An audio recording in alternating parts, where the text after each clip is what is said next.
De l'obtention d'un carton rouge sans même avoir joué le ballon à une règle de jeu qui fait des gardiens de but de véritables super-héros. En passant par le refus catégorique de remplacer un joueur, sans parler des joueurs de football les plus connus comme Messi et Ronaldo, qui ne respectent pas toujours les règles et les contournent même sciemment. Voici 13 règles de football que tu ne connaissais certainement pas encore. Numéro 13. Imagine que tu marques un but mais que le ballon éclate en route. Cela semble fou, n'est-ce pas? Mais ça arrive vraiment. La raison de ce scénario vraiment improbable pourrait être que le ballon n'a pas été correctement gonflé ou qu'il était déjà endommagé et qu'il a donc explosé.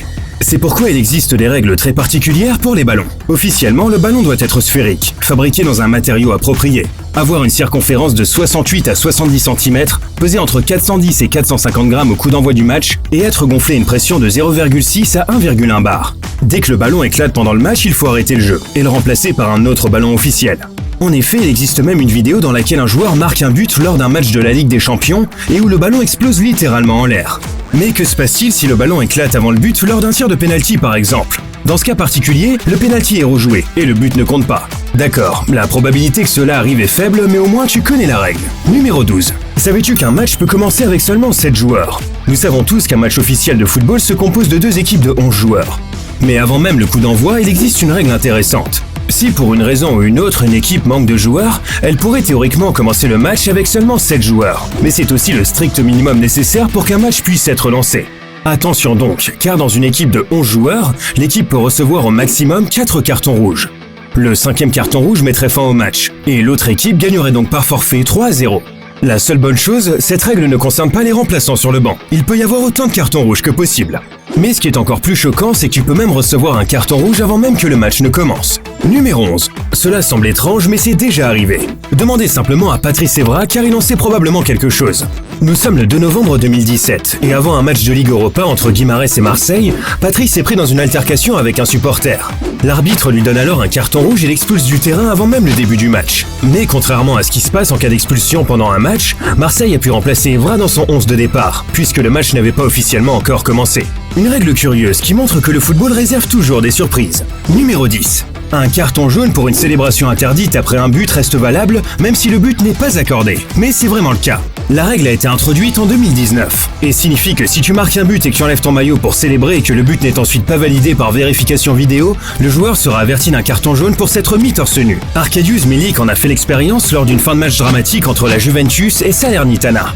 Il a marqué un but à la 96e minute, a retiré son maillot et a été expulsé. Le but n'a ensuite pas été comptabilisé, mais son 2e carton jaune a été maintenu. Dommage. Numéro 9. Tu peux être expulsé sans même avoir participé activement au match. Je veux dire, regarde le visage de Cahill. Il a l'air de l'avoir mauvaise. Cahill n'était même pas sur le terrain à ce moment-là. Il était juste sur le banc de touche et pourtant, il a reçu un carton rouge. La raison? Les remplaçants et toute l'équipe sur le banc sont toujours considérés comme des membres actifs de l'équipe. Les mêmes règles de carton s'appliquent donc aussi pour les joueurs sur le banc. Et même les entraîneurs peuvent recevoir des cartons rouges depuis 2019. Il suffit de demander à José Mourinho, Oliver Glasner ou Pellegrino Matarazzo, je suis presque sûr que ces trois-là ne sont pas grands fans de cette règle. Et les arbitres peuvent aller encore plus loin. Ils ont également le pouvoir de renvoyer les arbitres assistants. S'ils ne se comportent pas correctement ou ne respectent pas les règles, il peut les démettre de leurs fonctions, et même envoyer un rapport au tribunal arbitral. Et maintenant, voici une règle très spéciale qui confère aux gardiens de but un véritable super pouvoir sur le terrain. Numéro 8. Les gardiens de but sont un élément indispensable du jeu. Imaginez un match de football sans gardien de but. Pas vraiment passionnant. Si un joueur se blesse dans un match normal, il doit attendre que le ballon soit sorti du jeu pour se faire soigner, puis demander l'autorisation de l'arbitre pour revenir en jeu. Jusque-là, c'est clair.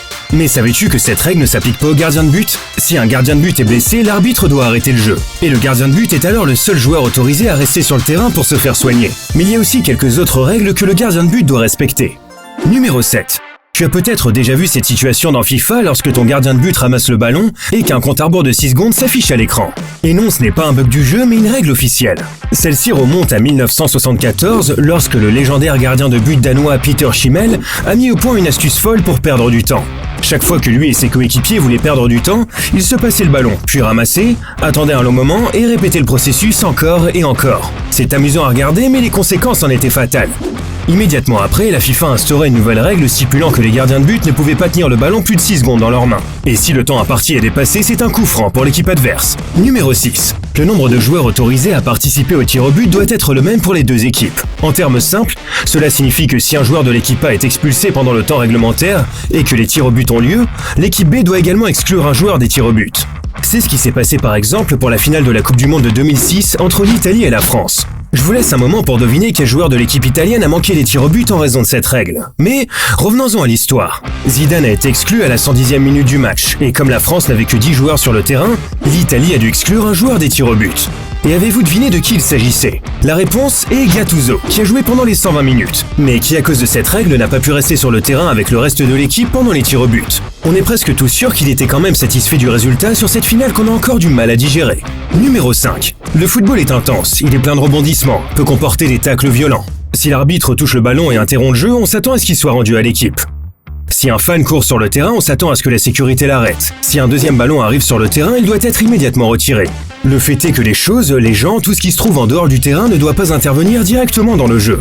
Une telle scène s'est déjà produite par exemple dans la Ligue brésilienne. Un but a failli être marqué, mais au bon moment, une personne non impliquée a sauté en direction du but et a vraiment arrêté le tir. Selon le règlement, l'arbitre doit alors intervenir et le coureur expulsé du terrain.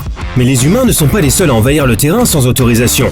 Vous souvenez-vous de l'un des buts les plus tristement célèbres de la Premier League? Sunderland contre Liverpool. Darren Bent charge sa frappe. Ce n'est pas le meilleur tir, mais il a de la force. Le ballon se dirige directement vers Pepe Reina dans les buts de Liverpool. Cela devait être une simple défense de routine pour le gardien, mais le ballon heurte un ballon de plage lancé sur le terrain depuis les gradins et la trajectoire est déviée. Et le ballon file dans les buts. Selon les règles du jeu, le but n'aurait pas dû compter, mais dans ce cas, l'arbitre l'a effectivement accordé. Ces moments de folie sont si rares que ça a fini par devenir une règle que personne n'aurait imaginée. Malheureusement pour Liverpool à l'époque, le but a été validé. Mais depuis ce jour, si quelque chose de similaire se produit, la règle est bien connue et claire et le but ne sera pas compté. Numéro 4. Avez-vous déjà regardé les drapeaux de corner de plus près sur un terrain de foot et vous êtes-vous déjà demandé à quoi ils servaient? D'une part, ils donnent une idée d'où sont les lignes, pour les joueurs qui sont loin par exemple et qui veulent faire une passe en profondeur. Mais ces poteaux se trouvent-ils à l'intérieur ou à l'extérieur du terrain? Si le ballon le heurte et ne sort pas du jeu, le ballon reste en jeu, comme pour les poteaux de but. On sait aussi que c'est une zone très appréciée par de nombreux joueurs pour célébrer leur but. Vous serez peut-être aussi surpris de l'apprendre, mais un match ne peut pas se dérouler sans drapeau de corner. Pas de drapeau, pas de match. Numéro 3. La règle suivante comporte plusieurs niveaux. Dans les règles officielles du football, il est écrit que le ballon doit être frappé vers l'avant lors d'un penalty. Il n'est toutefois pas écrit qu'il doit également être tiré dans le but. Cela signifie que si tu bouges le ballon avec un peu de force, la première étape est déjà atteinte. Mais passons maintenant à la deuxième étape, car c'est là que les choses se compliquent un peu. Comme tout le monde le sait, lors d'un penalty, aucun autre joueur que le tireur et le gardien ne doit se trouver dans la surface de réparation. Pour réussir cette astuce sans enfreindre les règles, le joueur à qui tu passes le ballon doit être suffisamment rapide pour atteindre le ballon et le mettre dans le but. Et il y a encore une autre règle des tirs au but que vous ne connaissiez certainement pas tous. Il est assez courant que le joueur tire le penalty, le gardien fasse une parade et le joueur retire ensuite pour finalement marquer. Mais saviez-vous que si le ballon rebondit sur le poteau ou touche la barre transversale, le joueur ne peut pas retirer? Pourquoi en est-il ainsi? Eh bien, comme le tireur est la dernière personne à avoir touché le ballon avant qu'il ne rebondisse sur le poteau ou la barre transversale, personne d'autre n'a directement touché le ballon autre que le tireur. Donc si tu tires à nouveau, tu auras touché le ballon 2 fois de suite et cela n'est pas autorisé. Numéro 2. Il est impossible de marquer un but contre son camp lorsqu'il s'agit d'un coup franc direct et que le ballon franchit alors réellement la ligne de but sans que personne d'autre ne le touche. Pour dire les choses simplement, si tu marques un but contre ton camp sur un coup franc sans que personne d'autre ne touche le ballon, aussi embarrassant que ce soit, le but ne compte heureusement pas. La règle stipule en effet qu'un avantage ne doit jamais entraîner un désavantage immédiat. Et dans ce cas-là, un corner est offert à l'équipe adverse. Il en va de même pour les remises en jeu. Si une remise en jeu atterrit dans son propre but sans qu'un joueur de l'équipe adverse ou de l'équipe locale ne touche le ballon, ce but malheureux ne compte pas non plus. Et dans ce cas-là aussi, un corner est donné à l'équipe adverse. Numéro 1. Le football est un sport d'équipe et de nos jours, les équipes ont la possibilité de remplacer un grand nombre de leurs joueurs. Au cours des 30 dernières années, nous avons vu le nombre de joueurs sur le banc de touche passer de 3 à 5, puis à 7 et enfin à 9. La plupart des joueurs savent donc qu'ils peuvent être remplacés à tout moment. Le tableau des numéros se lève, le joueur voit qu'il est remplacé, quitte le terrain, retourne sur le banc ou s'il n'est pas satisfait, se rend directement dans les vestiaires. Mais saviez-vous qu'un joueur peut même refuser d'être remplacé? Oui, t'as bien entendu. Si un joueur sur le terrain refuse de quitter le terrain, l'arbitre insistera finalement pour que le match reprenne avec le joueur initial. Et cela s'est effectivement déjà produit 1 ou 2 fois. C'est là qu'intervient le gardien de but Kepa Arrizabalaga de Chelsea qui joue actuellement en prêt au Real Madrid. Lors de la finale de l'EFL contre Manchester City, il a en effet refusé d'être remplacé à la fin des prolongations. L'entraîneur Maurizio Sarri avait voulu procéder à un changement tactique dans les dernières minutes pour faire entrer Willy Caballero, le gardien de but spécialiste des pénaltys. Et qu'est-ce qu'on peut dire? Chelsea a perdu les tirs au but et Kepa a ensuite dû payer une amende au club. Et si tu veux en savoir plus sur des joueurs qui ont encaissé plus que des amendes, c'est dans la vidéo suivante. Alors n'hésite pas à cliquer sur les 6 joueurs qui ont complètement dégringolé. On se voit dans la prochaine vidéo. Ciao!